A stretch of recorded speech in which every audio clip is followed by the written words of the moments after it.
Bonjour à toutes et à tous, j'espère que vous allez bien. Aujourd'hui, cette vidéo, c'est un petit peu pour vous présenter mon travail en tant que coach thérapeute. Comment ça se passe une consultation de coaching, qu'est-ce que c'est que mon approche, comment je travaille, qu'est-ce que je peux vous apporter. Donc voilà, je réponds un petit peu à toutes ces questions pour que ça vous permette, si vous avez envie de franchir le pas, de vous dire, bah tiens, oui, j'ai besoin de quelqu'un qui va m'aider, qui va m'accompagner par rapport à telle problématique ou autre, de savoir moi ce que je peux vous proposer et voir si ça vous convient ou pas, voir après si peut-être vous êtes plus à attendre autre chose, une thérapie, voilà. Je vous parle un petit peu de mon approche, de la thérapie et du coaching thérapeutique parce qu'il y a une petite différence. Alors, première chose, déjà je ne travaille pas avec les enfants. J'ai eu beaucoup de mamans qui m'ont dit « Ah, mon fils, ma fille, 12 ans, 14 ans ». Non, je travaille qu'avec des adultes, c'est-à-dire qu'il faut avoir 18 ans. Ça, c'est très important. Ensuite, autre chose, il ne faut pas avoir de troubles psychiatriques. Je ne suis pas psychiatre, je suis thérapeute, psychothérapeute. Donc, tous les troubles comme bipolarité grave, schizophrénie, toutes les personnes qui ont des psychoses, des choses comme ça, je ne peux pas les aider, je ne peux pas les accompagner, il faut qu'elles se tournent vers un psychiatre. Alors, l'entretien dure 1 heure, c'est en face à face, soit à mon cabinet, soit avec WhatsApp ou Zoom, comme ça on se voit et il y a un échange de regards. C'est très important pour moi que voilà, ça se passe sous forme de dialogue, il y a communication, c'est pas de la psychanalyse où la personne s'allonge, moi je suis derrière et je prends des notes, c'est pas du tout cette approche-là. Alors, déjà il faut savoir une chose, c'est qu'une personne qui prend contact avec un thérapeute, soit moi ou quelqu'un d'autre, on dit déjà qu'elle a fait une partie du travail. Elle a déjà amorcé un processus de changement parce qu'elle prend conscience qu'elle a besoin d'être aidée, elle a besoin d'être accompagnée. Et donc, c'est qu'elle a déjà pris conscience qu'il y a quelque chose dans sa vie qui ne va pas. Ok? Donc ça, c'est très important. Moi, quand une personne vient à ma rencontre la première fois, la première consultation, pour moi, la chose la plus importante, vraiment, ça va être de créer un lien de confiance. C'est-à-dire qu'il faut que la personne se sente à l'aise avec moi, de pouvoir pleurer, de pouvoir s'énerver, de pouvoir être dans un lieu, une sorte de bulle de sécurité où, elle peut se lâcher et être elle-même, de ne pas avoir peur de me dire les choses. Et c'est pas évident parce qu'il y a des personnes, vraiment, elles arrivent, elles sont très fermées, donc il faut arriver à créer ce lien. C'est vrai que depuis que j'ai ma chaîne YouTube, les personnes qui me contactent, en général le lien se fait, j'ai remarqué, beaucoup plus facilement. Parce qu'ils m'ont vu sur YouTube, plusieurs vidéos, et puis du coup ils savent qui je suis, comment je parle, comment je bouge, comment voilà. Donc ils se sentent déjà pas en terrain inconnu, donc le lien se fait plus vite, j'ai remarqué. Mais ça c'est très important. Et la première chose que je demande dès le début, c'est qu'est-ce qui vous amène, quel est votre objectif, qu'est-ce que vous voulez changer, faire évoluer, voilà, vers où vous voulez aller. Vous en êtes là aujourd'hui, ok, mais là où vous voulez aller, c'est où? Et ça, c'est très important parce que ça va permettre tout au long de la thérapie d'avoir ce fil conducteur, de dire ok, rappelez-vous, c'est là-bas que vous voulez aller, d'accord? Alors ça peut être plus de confiance, me libérer de mon passé, comprendre ma relation amoureuse aux hommes, aux femmes, etc. Comprendre comment je gère ma relation avec mes enfants, enfin, ça peut être toutes sortes de questions, d'accord? Vraiment, c'est très vaste, ça peut être tout, ça peut être « Ah, j'en peux plus, je suis au bout de ma vie, j'en peux plus, je souffre, j'étouffe, je veux avancer ». Voilà, donc on trouve un objectif ensemble qu'on va définir. Ça se fait en général la première séance, si on n'y arrive pas vraiment, la deuxième séance, et ça permet d'avancer. Alors, ensuite, quatrième point, vous voyez, j'ai noté, j'ai pris plein de notes pour être sûre de rien oublier, parce que c'est tellement vaste, c'est mon travail, quoi, donc qu'il faut que je vous explique précisément. Mon travail, moi, c'est d'accompagner la personne, c'est pas de faire le boulot à sa place, c'est juste de l'amener à prendre conscience de qui elle est ici et maintenant. Déjà, on fait un état des lieux. Vous êtes qui, monsieur? Vous êtes qui, madame? D'accord? Sans jugement. Moi, je suis pas là pour juger. J'ai des gens qui m'ont avoué des choses, c'est chaud hein, quand même. Hein. Même pour elles, elles me disent, voilà, j'ai honte de vous dire ça. Il n'y a pas de honte à avoir. Ok, on y va, on parle. Alors, évidemment, j'ai pas eu des personnes qui m'ont dit, ben voilà, je suis un serial killer, j'ai tué toute ma famille et non, ça, psychiatre, hein, je les laisse aux psychiatres ces gens-là. Non, c'est des choses de l'enfance, des trucs, voilà. Donc, on va sortir de la honte, de la culpabilité et savoir ici et maintenant où j'en suis. Qu'est-ce que je fais? Comment ça se passe? J'accueille un petit peu ma personne là présentement, telle qu'elle est, d'accord? Alors évidemment par rapport à ça, pour qu'on puisse comprendre pourquoi j'en suis ici et maintenant, on va se pencher sur le passé, passé récent et passé lointain. Évidemment on parle de son enfance, de sa vie, de ses choix de vie, de pourquoi, etc. Ok?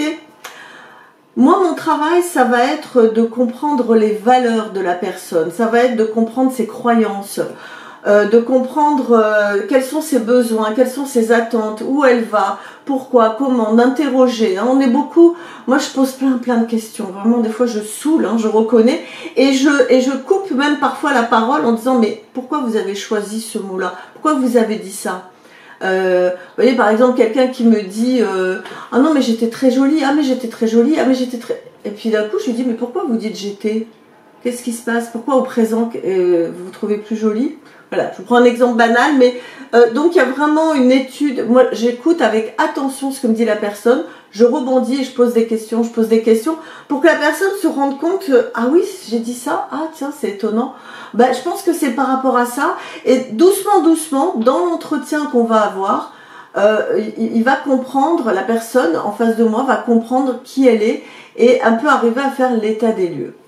Alors, moi, mes outils thérapeutiques, j'ai fait une école en 2000, ouais, pendant 3 ans, et j'ai étudié plusieurs outils de psychothérapie, et chaque outil, en fait, sert à quelque chose en particulier. Alors après, dans une consultation, je suis pas là, ah bah tiens, je vais prendre tel outil, non, c'est fluide, hein, d'accord, ça passe de l'un à l'autre. Alors, la PNL, programmation neuro-linguistique, ça sert à comprendre le monde, la carte du monde, on appelle ça en PNL, c'est-à-dire comment la personne en face de moi voit le monde, voit la vie, se voit elle-même, sa vision. Donc, et la vision qu'on a du monde, il faut savoir une chose, vous, moi, tout le monde, c'est basé sur des croyances. Pour moi, le monde, c'est une belle aventure. Bah, pour une autre, c'est la guerre, pour un autre, c'est ceci. D'accord? Donc, on travaille avec la PNL sur les croyances. En analyse transactionnelle, on va apprendre à travailler sur ce qu'on appelle les états du moi. Comment à l'intérieur de moi je me situe? Est-ce que je me sens en mode enfant? Est-ce que je me sens en mode moralisateur? Est-ce que au contraire je suis tout le temps coupée de mes ressentis et je suis en mode robot? Voilà. Voilà, là je vous le fais très simplement, je vous donne pas un cours, hein, je vous explique un petit peu les outils, à quoi ils me servent. On va également beaucoup travailler en psychogénéalogie. La psychogénéalogie, c'est s'intéresser à notre saga familiale. Qui étaient mes parents, mes grands-parents? De quel milieu je suis issue au niveau culturel, sociétal, religieux, spirituel, philosophique? C'est quoi le berceau, là où je suis née? Parce qu'on n'est pas un électron libre comme ça qui arrive dans l'air, pouf, je suis comme ça. Non, notre histoire, elle est imbriquée dans notre saga familiale et ça, c'est très important. Et en plus, moi, j'ai eu la chance de travailler avec des personnes d'origine étrangère. Je pense à une dame qui était japonaise, à une autre qui était du Maghreb. Il y a d'autres cultures, il y a d'autres valeurs. Et c'est très important également d'intégrer ça parce que ça fait partie intrinsèquement de la personne.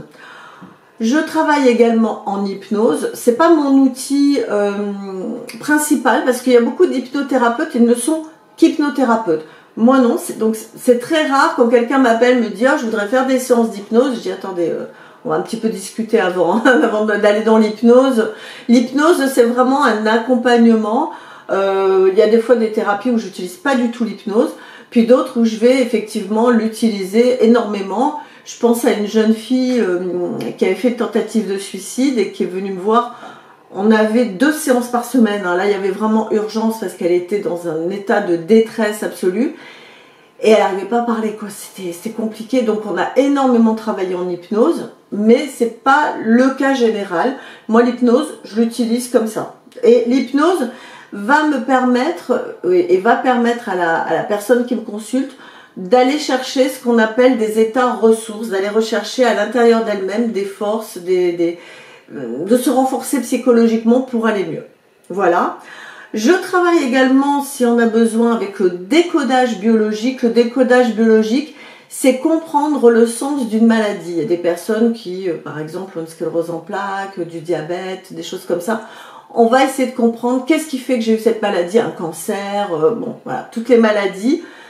Avec le décodage biologique, c'est un outil qui aide à comprendre ce que notre maladie veut nous dire sur nous-mêmes. Et elle a beaucoup de choses à dire en général.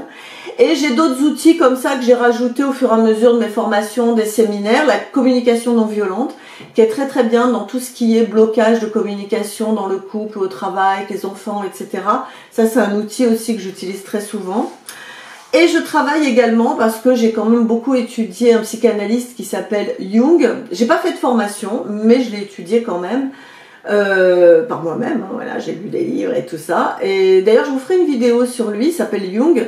Et là, avec Jung, moi, je m'en sers pour un peu décortiquer les rêves. Donc souvent, je dis à mes clients, quand ils viennent me voir, s'il y a un rêve qui vous a marqué, etc., notez-le. On pourra un petit peu l'approfondir et voir quel est le message. Ça, c'est la partie psychothérapie.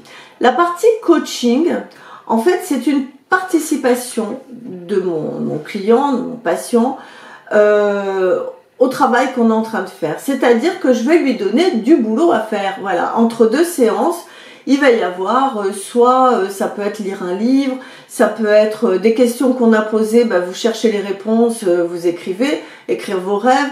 Ça peut être une action à faire, bah, voilà, vous allez faire, j'avais une jeune femme, moi, si elle voit la vidéo, elle va se reconnaître, qui avait des grosses crises d'angoisse, et je lui ai dit, à partir d'aujourd'hui, vous allez démarrer la méditation. Tous les jours, vous allez faire une méditation, vous allez sur YouTube, il y a un tel, Cédric Michel, Mike Méditation, voilà, qui font de très très bonnes méditations, c'est très bien conçu. Tous les jours, vous faites 20 minutes, une demi-heure de méditation. Dès que vous avez une crise d'angoisse, hop, vous me faites une méditation.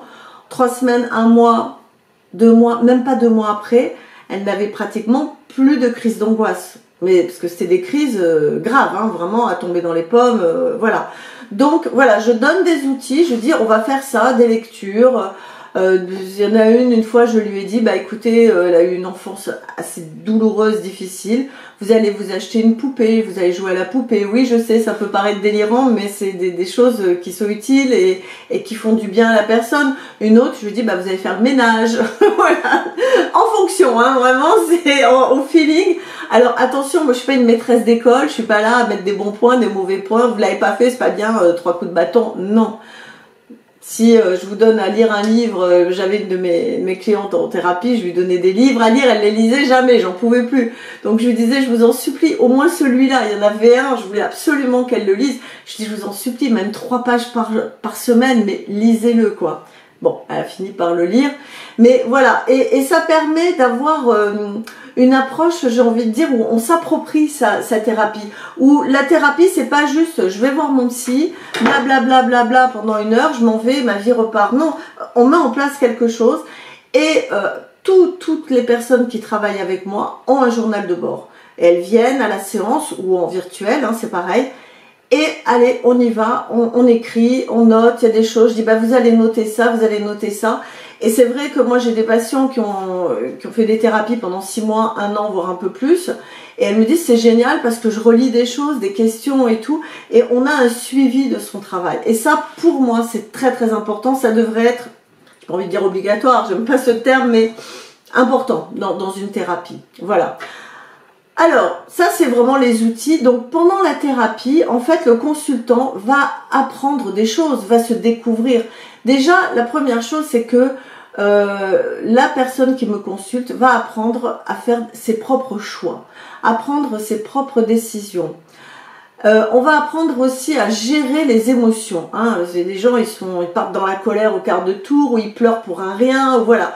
On va apprendre un petit peu à être moins en dents de scie, plus calme, zen. Hein. Au lieu que ce soit comme ça va être un peu plus comme ça. Ce sera plus agréable à vivre.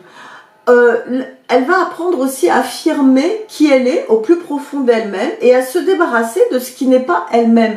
C'est-à-dire on va sortir un petit peu du rôle de victime aussi, dans lequel on se met souvent, tout le monde, hein, on a tous tendance à dire oh j'en ai marre, j'ai pas de chance, hein, voilà. Donc on sort un peu de ce rôle de victime ou de sauveur ou de bourreau. La personne qui me consulte va apprendre aussi par rapport au questionnement à avoir une autre façon de se vivre à l'intérieur d'elle-même. Tiens, qu'est-ce qui fait que je pense comme ça? Pourquoi j'ai telle réaction? À se poser des questions. Hein. Moi, j'ai certaines clientes qui m'ont dit avant, je me posais aucune question, je subissais les choses. Maintenant, je suis là, mais pourquoi? Comment? Qu'est-ce qui se passe et tout? Donc, on va avoir une sorte d'élargissement de conscience et ça, c'est génial aussi. On va apprendre à se remettre en question. Ça, c'est pas agréable. Je vous le dis, c'est pas agréable. Se remettre en question, c'est une des choses qui est la moins agréable au monde à faire. Et même moi, maintenant... quand on peut me faire certaines reproches ou quoi que ce soit et que je dois me remettre en question, j'aime pas. Parce qu'on aime bien avoir raison, on aime bien être là, oui, c'est moi, j'ai raison, et puis c'est comme ça, allez, bah ouais, mais pas toujours. Donc on va apprendre à se remettre en question, et puis du coup, on va remettre en question ses croyances, ses valeurs. On va apprendre aussi à créer plus de liens avec soi-même, etc. Et on va apprendre aussi à se libérer des injonctions parentales. Ça, je ferai une vidéo rien que là-dessus, elle est en préparation. Les injonctions parentales, tu dois faire ci, tu dois être gentil, tu dois être comme ci, tu dois être comme ça. Alors, nos parents nous ont formatés pour notre bien, la plupart du temps. Mais parfois, c'est un peu lourd à porter. Donc ça, on va apprendre à aller dire, hop, stop, ça suffit. C'est moi qui décide, c'est moi qui choisis qui je veux être. Et si ça plaît à papa, maman, tant mieux. Si ça leur plaît pas, ben tant pis, c'est pas grave. Ça me plaît à moi, c'est le plus important. Et puis, donc qu'est-ce que je disais? Ouais, sortir des injonctions, c'est très important. Parentales et de la société aussi. De la société. Moi, j'ai eu par exemple le cas d'un jeune garçon qui était homosexuel et qui il n'arrivait pas, c'était compliqué. Et donc, on a fait tout un travail pour qu'il libère ça et qu'il s'accepte comme il est. Même si ça faisait pas plaisir à la société, à papa, à maman, bah oui, mais c'est ce qu'il est. Donc voilà, c'est important d'aller puiser, parce que c'est ça en fait qui est génial dans ce travail. Vous voyez que je suis très enthousiaste, hein, parce que j'adore mon travail, mais vraiment, c'est de puiser, de retrouver la lumière de la personne. C'est-à-dire qu'on enlève, hein, on décortique, on va pas rajouter des choses, je vais pas changer la personne. La personne va se révéler, et elle va se révéler dans ce qu'elle a de meilleur, dans sa force, dans sa générosité, dans sa confiance, dans son assurance. Et ça, c'est génial parce que moi, j'ai eu des personnes qui sont venues me voir, qui étaient dans un état de déprime, d'angoisse, de manque de confiance en elles, c'était vraiment, et qui au bout d'un an et demi, sont devenues totalement solaires, ont changé, etc. Et en conclusion, ce que je voudrais vous dire, je pourrais vous en parler pendant 2 heures, hein, mais bon, on est sur YouTube, je vais pas rester 2 heures à vous parler, c'est autre chose à faire quand même. En conclusion, je dirais que quand on fait une thérapie, un coaching thérapeutique, allez, au bout de quelques mois, je dis pas au bout de... Faut pas rêver, c'est pas en 3 séances, hein, vous avez bien compris, c'est un processus, mais quand même, au bout de 2-3 mois, on commence à sentir que on se sent plus léger, on se sent plus libre d'être soi-même. On sent qu'on commence à s'affirmer, à prendre ses décisions, à faire ses choix. Et très souvent, mais ça c'est quelque chose que j'ai observé très souvent, on prend des décisions qui amènent des changements dans la vie. Je vais juste reprendre pour terminer une de mes clientes que j'ai eue dans les années 2002-2005. C'est vraiment au début où je commençais à être psychothérapeute. Elle est venue me voir, elle était vraiment, comme on dit, au bout de sa vie. Et de cette jeune femme très fragile, très vulnérable, je l'ai vue évoluer, changer, mûrir, grandir, s'épanouir. Elle avait alors au niveau professionnel, elle a eu des changements incroyables. Elle était secrétaire, elle est devenue assistante de direction, puis commerciale, responsable régionale et directrice complète de la société. C'est un grand groupe, hein, dans un truc de poids lourd, je crois, ou je ne sais plus exactement. Il me semble que c'est dans le transport. Elle a tellement évolué, tellement changé, elle a pris une telle assurance que elle est montée, mais en 2 ans, 3, non peut-être en 3-4 ans, mais vraiment en un laps de temps rapide, parce que je l'ai vue très régulièrement pendant 1 an et demi, 2 ans, puis après ponctuellement, elle venait me voir quand il y avait un petit souci, voilà, c'était surtout professionnel après, parce que elle montait, je vous dis pas les jalousies qu'elle faisait, fallait le gérer aussi. Mais voilà, la thérapie, le coaching, Prenez-le comme quelque chose qui va vous permettre de vous libérer, de vous sentir bien dans votre peau, dans vos baskets, dans votre vie, voilà, de prendre votre place dans votre vie. Et ça, c'est très important. Et d'arrêter d'avoir peur du regard des autres, peur des gens, peur. On sort de la peur et on va vraiment vers soi-même. Et ça, c'est le meilleur investissement qu'on puisse faire pour soi, pour les autres. Moi, j'ai fait, quand je faisais ma formation en 2000, j'ai fait 3 ans de psychothérapie acharnée. Hein, vraiment, j'y allais toutes les semaines et tout. Je pleurais, je acharnais et tout.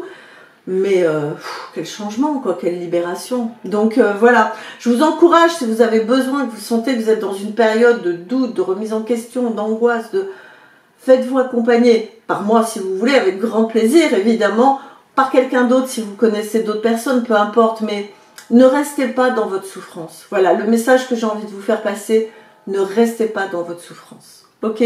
Parce que, juste dernier mot, quand on sort de sa souffrance et qu'on découvre que on peut être heureux, on peut être bien, on peut être équilibré, on peut être serein, on peut se libérer de ses fardeaux. Ce n'est pas à tout jamais qu'on est puni, d'accord ? On peut vraiment se libérer. Voilà, je vous ai tout dit, je vous ai tout expliqué. Si vous avez des questions, s'il y a des choses que vous n'avez pas forcément compris ou si vous vous posez vous-même des questions sur la thérapie, sur le coaching, mettez-les moi en commentaire, vraiment ça me ferait plaisir. Et puis comme toujours, si la vidéo vous a plu, vous likez, vous commentez et pensez à vous abonner. Vraiment, ça me fait du bien, ça fait plaisir et ça m'encourage à continuer. Je vous embrasse, je vous dis à très vite pour une prochaine vidéo. Ciao!